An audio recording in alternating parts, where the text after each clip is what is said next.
Hi everybody, Brian here for Work to Game, and today we're going over our White Mage controller layout, macros, and HUD layout guide. We've got a lot to cover, so we'll go ahead and dive right into it.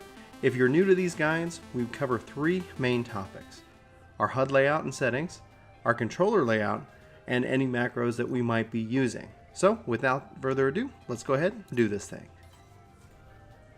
To start, let's go ahead and go into our HUD layout, and you can find it under System and HUD Layout. As you can see here, I have a lot of options. Over here on the left, my focus target bar, my enemy list, my target bar, duty action, which is pretty much by default. Then I have my status effects, and then below that I have hotbar 3. One of the most common questions I get is, how do I get that hotbar there, and how do I access it with a controller? And the answer is you don't. This is just to communicate cooldowns to you. Then I have my left cross hotbar and my right cross hotbar. And then I have my just normal cross hotbar, followed by my parameters, and in this my case, and then as a preference I have hotbar 2 to communicate various emotes, just for me. Over here on the left hand side I have my party list. Now some healers like to be able to drag this around and make it really kind of a part of where they can see it, and that's going to be your preference. Your HUD layout should be your preference, but this tool is pretty powerful and you can resize any of these elements. You can drag them drop wherever you want them to go. But this works for me. I kind of look at this as my kill box because most of my time is spent focused in on this aspect. So for my tanks, my DPSs, and my healers, I want my target bar, I want my layout. I really want it very similar and very, I guess for lack of a better term, very muscle memory driven. Now some of those settings are hidden under Start, Character Configuration, and then Hotbar Settings. Here is where you can see I can turn on and off hotbar 3, and if I want to resize and make it a different shape, I can do that as well. Again, this hotbar is only just to communicate cooldowns to me. You can put any cooldowns you want there, it's really going to be up to you, but it's all pretty simple, and this is what I like to make sure that I'm aware of. You can also see that some of these options are on both of my hotbars. This is due to the nature of Stormblood. It has really reduced the number of skills that I need to keep on any one hotbar at any time, and that's a real plus in my opinion. But I still kind of keep it there because I'm used to being able to see and make sure that I'm reminding myself that I should probably use this skill, because now that skill is no longer even still hidden behind various expanded cross hotbars, etc. And lastly, in the HUD layout, you can see that I've got my healing gauge. For White Mage, I don't find this necessarily all that magical, but it is what it is, and I just put it over there on the side because it still kind of falls within my viewpoint when I'm, real kind of laser focused, making sure I'm keeping people alive. So with that, let's go ahead and talk about the skills and the controller layout in which that I have placed. Starting with hotbar 3, the reason I go with 3 is that you see that there are not numbers. This allows me to give them the appearance that they're floating, which is really nice. Now I've got sprint because it no longer requires TP and it's on a 60-second cooldown. I want to be able to make sure that I can use that whenever I want and that it's easily seen from anywhere. I then have Benediction, Assize, Presence of Mind, Tetragrammaton, and Swiftcast. Out of these, Swiftcast is a cross-roll ability, so you could feel like you can put any cross-roll cooldown there as well, but Swiftcast is such a great spell. You should always take it with you. It pairs well with any non-instant ability, making it instant. On the left cross hotbar, I have an X-Ether, Lucid Dreaming, which is a cross-roll, Plenary Indulgence, and Thin Air. Now I've set it up so that when I use any of those abilities, it automatically refocuses me to my left hotbar, or in this case my right hotbar, if I was using it with the double tap of the right trigger. But that's going to be a setting we cover here in a minute. So then on the left side I've got Aerial Bombs, which is a macro, in which we'll dive into in a second, Presence of Mind, Fluid Aura, Land Curing. Then I have Arrow, Assize, Nap Time, and Stone. Let's go ahead and dive into some of those macros real quick. So first you can see with Nap Time, it's just Repose.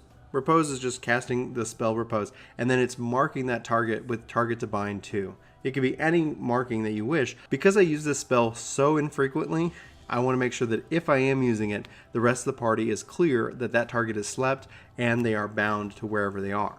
Then for my Arrow macro, I have Arrow, except for that it's using TT, which is my target of my target.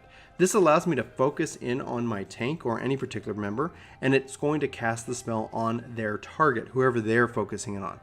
If it fails on that, it's going to focus in on whoever I'm targeting. If that's actually another player, it's not going to work, and thus it's going to fail. But if it is, if I want to target a specific enemy, I still have that flexibility with this macro. As an important note, any DPS macro is going to be a DPS loss. You need to figure out what works best and is most comfortable for you. If you're struggling and you're nervous about doing any kind of damage and taking your cursor off of the tank, I would encourage you to maybe check this out. However, it's not required. It is just a suggestion. The last line, focus target of target of target, so many targets in that phrase, will make my focus target whomever that tank is targeting. So I can easily see them at all times, and I can even see their dots, even though if I'm focusing in on the tank, and vice versa. It's going to be up to you.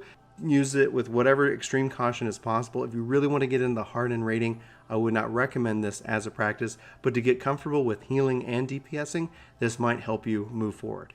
Arrow bombs. This used to be all of my arrow spells stacked up together, and because of the changes in Stormblood, it no longer has to be. You can see arrow, targeted my target, and then in just my target. So this is arrow 3, which is an AoE ability. Arrow and arrow 2, auto upgrade as a part of the changes. So I only need to worry about that.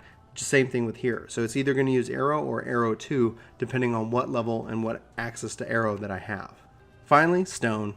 Pretty basic. Stone upgrades to 1, 2, 3, and 4. So this is a huge time saver because of that ability. This is again doing target of my target and then or my target. This just gives me that flexibility. It's my preference and I'm going to go with it, but it's up to you where you want to go with that. Finally, we have Elysium. This is a ground target ability. This basically allows you to say, wherever I'm targeted, put this around their feet. So you can do this, you can use this ability, and it's going to put like a cursor that you have to drag around. But if you do the T targeting, that resolves that problem. I highly recommend it for any controller player who's going to do any ground targeting abilities. All right side time. We've got Medica 2, Large S, Regen, Insuna, Medica, Tetragrammaton, Cure 2, and Cure. Just to note, if you guys have seen my previous guides, I used to have Cure 3 where Tetragrammaton is, and then I used to have my Medicas, in different places. One of the reasons for the changes is that with Scholar and with Astrologian, I try to keep my curing abilities all relatively in the same spot. So my Insta-Cure, my AoE cures, they're in the same spot. So it's all about that muscle memory in the game itself rather than really knowing the difference between one AoE heal and a next. But with that, you can see Cure 3 is actually over here. This is Tetragrammaton. Used to be here, now it's here, and so I moved these things around. This has become more comfortable as I've kind of played around with the other healers, and so it's now become my preference and even recommendation. So my Insta-Cure is always in the same spot, no matter what healer I am playing, and that's really important. Muscle memory is key with any of this. I just want to give you some suggestions that you can take and either make your own or kind of take it and make it work for you. Comfort is key, but muscle memory is king.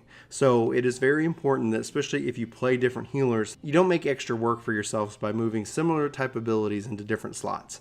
But that's just my opinion. Now, before we get into a couple other topics, the right-hand side.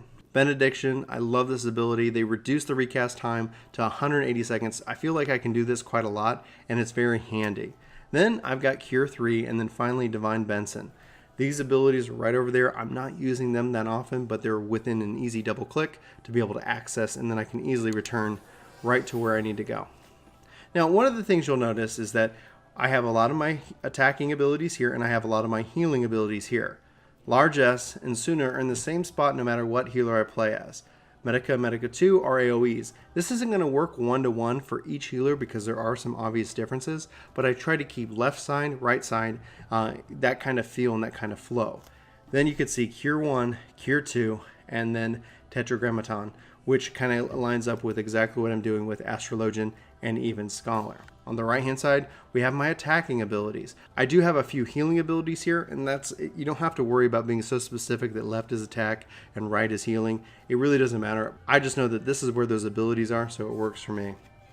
Lastly, on my expanded cross hotbar, which is left trigger and then right trigger, which is also hotbar too. And right here I have Protect, which is a cross roll ability. I do have macros that allow me to switch that easily into Cleric Stance and or back into Protect as needed. Just keep a note, there is a video on that. I'll try to put the link in the description if you're struggling with macroing your cross roll abilities.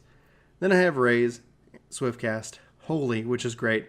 And you'll see a size here, obviously because I like to be able to pop off a couple Holies, Swiftcast, Holy, and then a size, and then get the heck out of dodge for healing and massive amounts of damage. Honestly, it's a ton of fun, and it's something that you should definitely do if you get the opportunity to do so. Finally, under character configuration and hotbar settings, I have hide unassigned slots. So if we turn that off, you can see those slots are now visible, and I can see that I could easily drag and drop. But I don't want that. I want it clean and easy to use.